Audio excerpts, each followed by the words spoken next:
Bonjour à toutes et à tous. Je m'appelle Philippe Oizor, je suis écrivain et enseignant spirituel et numérologue. Bienvenue sur le podcast Les Petites Flammes. Les Petites Flammes, ce sont les milliers de personnes en quête de vérité, comme la flamme d'une bougie. L'objectif de ce podcast est d'éclairer et d'illuminer les cœurs en quête d'évolution intérieure et que vous puissiez transmettre cette lumière à d'autres flammes, comme celle d'une bougie. Je répondrai à tout type de questions liées au domaine de la spiritualité. Et vous pouvez continuer à m'écrire sur mon site internet philippe-loisor.com. Je publierai un podcast par semaine. Je vais continuer à aborder de nombreux domaines, de nombreux sujets liés à la spiritualité. Alors c'est vrai que la spiritualité, c'est très très vaste et on peut sembler perdu, ou on peut très facilement se perdre même au début du chemin, tellement il y a de choses à savoir et à comprendre. Mais c'est aussi l'évolution. C'est aussi l'évolution et lorsqu'on rentre sur le chemin de l'évolution de la conscience, c'est tout un univers qui s'offre à nous et il faut, pour cela de nombreuses incarnations afin d'apprendre, d'expérimenter et d'évoluer. Alors vous allez me dire: «Mais monsieur Loizor, finalement vous nous parlez ou directement de réincarnation, de karma et c'est pas vraiment facile tout ça». Et oui, pour certains, la notion de karma n'est pas facile à assimiler. La notion de réincarnation, la notion d'âme, de mon âme, de ton âme, ma personnalité, ta personnalité. Tout simplement parce que lorsqu'on débute sur la voie, eh bien, en haut comme en bas, comme disait Hermès Trismégiste, eh bien, on commence toujours par la maternelle. Et puis après la maternelle, on rentre en cours préparatoire, le CP. Et puis après, il y a le CE1, le CE2, le CM1, le CM2. Heu, Ce sont des niveaux. Et puis après, il y a l'entrée au collège et il y a la sixième, la cinquième, la quatrième, la troisième. Il y a encore de l'acquisition de savoir. Et puis après, c'est l'arrivée au lycée, la seconde, la première, la terminale. Et puis après, il y a une orientation professionnelle qui peut se faire ou qui a pu se faire avant selon les parcours de chacun. Et après, ça peut être des études, supérieures courtes, supérieures longues, supérieures très longues et en haut comme en bas. Ça veut dire que, dans l'invisible, sur les plans subtils, il y a des niveaux de conscience et des classes, des classes. Donc en haut, dans la hiérarchie subtile, d'évolution intérieure, eh bien, il y a des étapes aussi que la tradition ésotérique, appelle, le chemin de probation. Le chemin de probation. Où on commence tout juste comme des tout petits enfants à découvrir le chemin spirituel. Probation. Puis après, il y a le chemin du disciple ou d'initiation, où commencent à arriver les premières expansions de conscience. Vous voyez? Et puis, de manière un peu générale, sous une autre, approche, il y a aussi cette notion de salle de l'ignorance, salle de la connaissance, salle de la sagesse. Qui sont encore une autre, approche, une autre vision spirituelle. Donc vous vous trouvez, clairement, si vous écoutez ces podcasts, on peut, sans crainte dire que vous vous situez, dans la salle de la connaissance, à un certain niveau. Alors dans la salle de la connaissance, il y a beaucoup de choses à apprendre et il y a des élèves qui sont plus ou moins avancés, comme sur terre. Voilà. Et puis il y a une grosse partie de l'humanité qui est dans la salle de l'obscurité ou de l'ignorance. Vous voyez? Et puis il y a la salle des enseignants de la sagesse, qui ont franchi certaines expansions de conscience qui leur permettent, d'être dans la conscience de l'être. Et là, il y a différents niveaux d'état d'être-té, Je ne vais pas m'attarder là-dessus pour l'instant parce que c'est d'un niveau assez avancé. Et quand j'emploie assez avancé, c'est en haut comme en bas, hein, c'est pas une question de supérieur ou d'inférieur, c'est un état de développement. Il faut absolument sortir de cette notion d'inférieur et de supérieur. Heu, un élève de CP n'est pas inférieur à un élève de CM2. Un élève de CM2 n'est pas inférieur à un élève de troisième. Ils sont à des stades de développement différents. Vous voyez ce que je veux dire? Donc on attendra plus d'un élève de CM2 que d'un élève de CP. Et ces mêmes élèves ont des enseignants, qui correspondent à leur niveau. Donc il y a des enseignants pour tous les niveaux. Je vais essayer au maximum dans tous les enseignements que je vais vous divulguer, hein, qui sont le reflet de la tradition spirituelle qui existe depuis des temps immémoriaux, parce que la sagesse est éternelle, la connaissance est éternelle et elle se transmet de génération en génération au fil des âges par la tradition, ce qu'on pourrait appeler dans les campagnes, le bouche à oreille.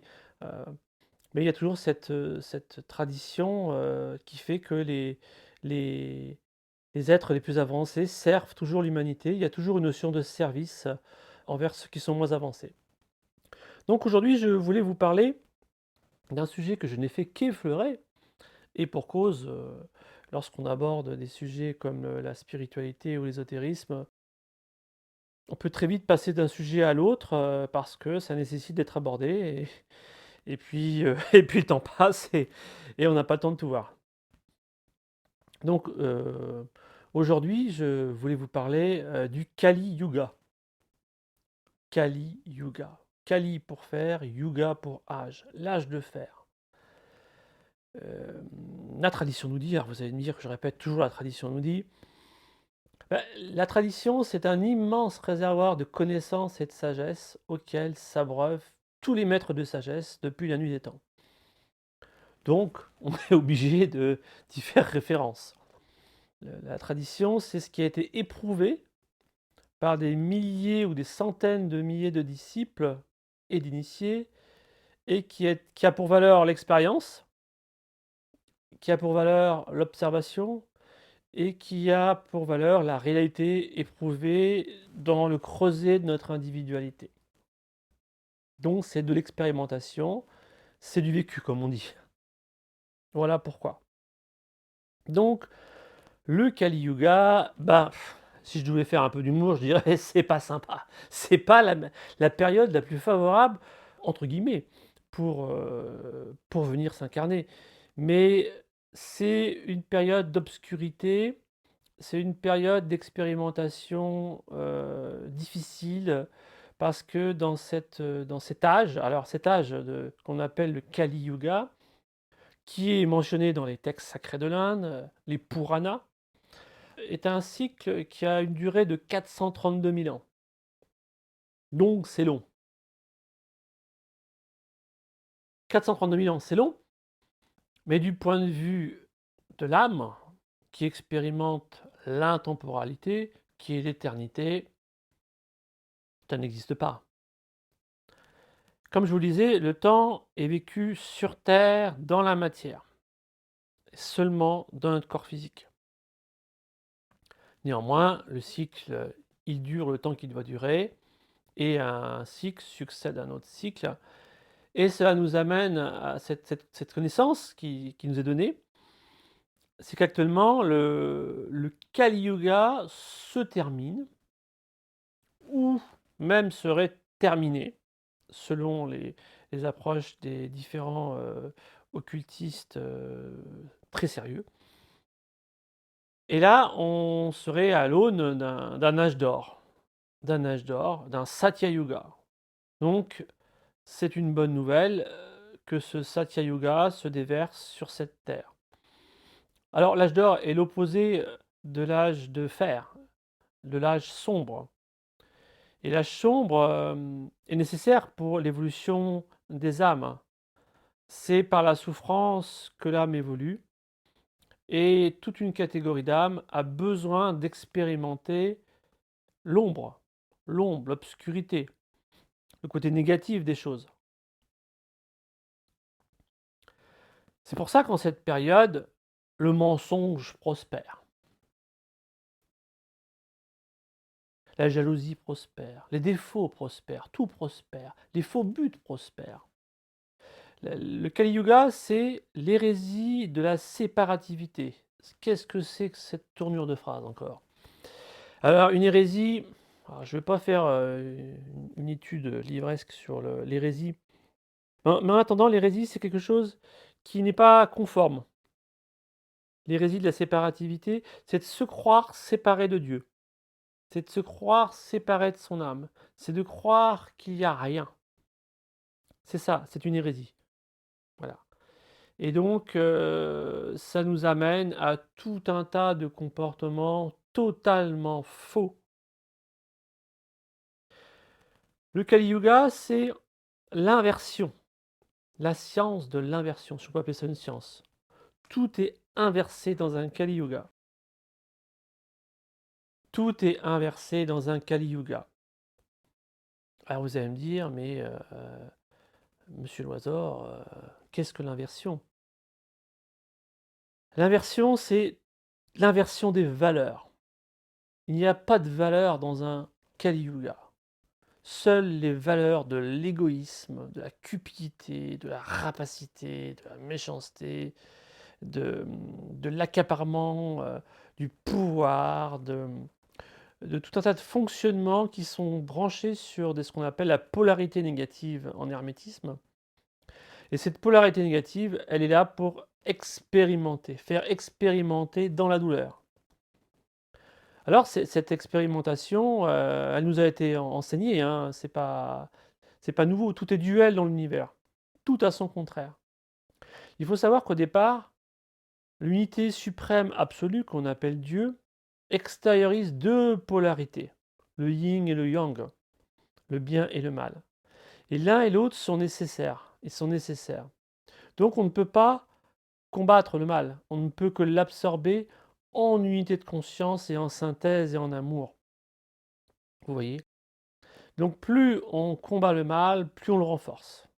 C'est ce côté, extrêmement, difficile à admettre et à comprendre, à expérimenter, c'est que vous renforcez une situation en l'alimentant.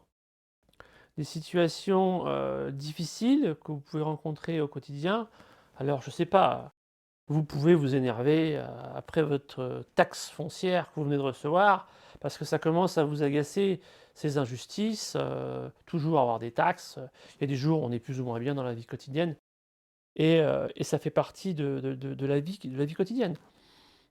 Et donc on peut être énervé, on peut en vouloir, après le monde, de tout un tas de situations qui sont désagréables, des désagréments qui nous tombent, de part et d'autre, des choses à régler, le frigo qui tombe en panne, la voiture qui tombe en panne, une lettre de licenciement, il y a tellement de choses qui peuvent, nous compliquer la vie, mais qui sont nécessaires à notre progrès.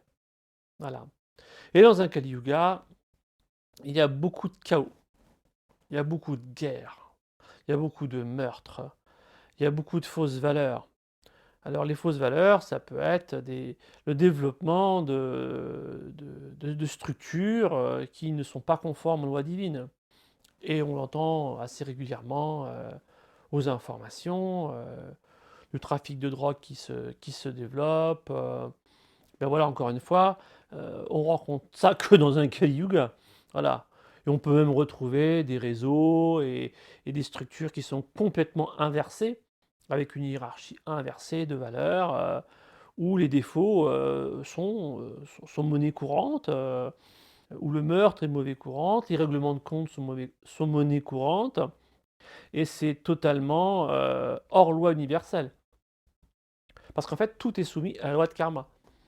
Donc ceux qui s'orientent vers des fonctionnements que l'on appelle erronés, quand on étudie un peu le Raja Yoga ou les Yoga Sutras de Patanjali, on voit toujours cette distance qui est prise avec le mal. Il y a toujours une neutralité. Il y a toujours une neutralité chez tous les adeptes, chez tous les initiés. C'est-à-dire que bah, les choses sont ce qu'elles sont, et un point c'est tout. Alors le désordre règne. dans un Kali Yuga, le désordre règne et tout un tas de manifestations voient le jour. Alors là, nous sommes dans l'ère du Verseau, nous sommes donc, dans l'ère de l'informatique, des nouvelles technologies et avec l'arrivée de l'informatique sont arrivées plein d'escroqueries en ligne, plein de personnes malveillantes, qui mettent au point des stratagèmes pour extorquer de l'argent aux gens. Il existe de nombreux piratages, il existe de nombreuses techniques, malfaisantes, et je pense que vous les connaissez déjà. Mais là, ça, c'est dans un Kali Yuga qu'on voit ça. C'est vraiment, le Kali Yuga excelle pour l'escroquerie, la méchanceté, parce que ça fait partie du libre arbitre humain de choisir, j'allais dire son camp, mais de choisir soit la matière, l'ombre, l'obscurité ou soit la lumière. Donc toute une catégorie d'âmes, expérimente, l'ombre, l'ombre, voilà. L'ombre, les coups montés, le mensonge, voilà, je vais pas vous répéter, 50 fois la même chose, mais voilà, c'est tout le côté négatif des choses. Voilà. Donc je vous disais qu'il fallait pas, s'acharner sur le négatif, bien qu'il puisse parfois vous rendre la vie impossible et sur le chemin du disciple a fortiori, d'autant plus, parce que, il y a dans l'invisible aussi, comme sur cette terre, il y a aussi du mensonge. Autant ça me fait penser à certains hermétistes de très, très spirituels, hein, qui disaient que, il y a autant de menteurs sur le plan physique, ou plutôt il y a autant de menteurs sur le plan astral que sur le plan physique. Eh bien sûr, une fois qu'une personne est décédée, si elle a été gangster, si elle a commis plein de mauvaises actions et qu'elle est maintenant sur le plan astral, elle ne va pas devenir, bienfaisante et positive du jour au lendemain. Heu, il faut savoir que, on garde exactement le même niveau de conscience quand on quitte cette terre, et donc il existe, toute une catégorie d'êtres, négatifs qui peuplent le plan astral inférieur. Alors ça nous amène à une question de plan, les plans, le plan astral inférieur, le plan astral supérieur. Il y a beaucoup de choses à connaître et ça m'amène à faire ces petits commentaires.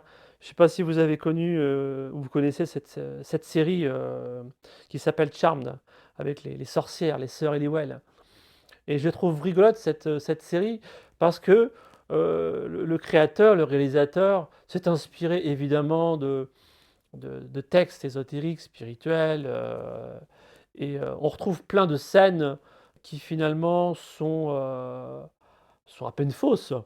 On voit des petits démons, on voit des choses, alors des fois c'est un peu exagéré, mais des fois on voit des personnages qui sont dans une pièce, qui sont assises qui sont bien réels dans le plan physique, puis on voit une troisième personne qui s'invite sur une table, hein, voilà. Cette personne, on la voit et elle chuchote aux personnes présentes dans la pièce. Vous savez, c'est un petit peu la voix du bien et du mal, hein, le petit ange, le petit démon qui est là et qui susurre à l'oreille, «Fais ceci, fais cela».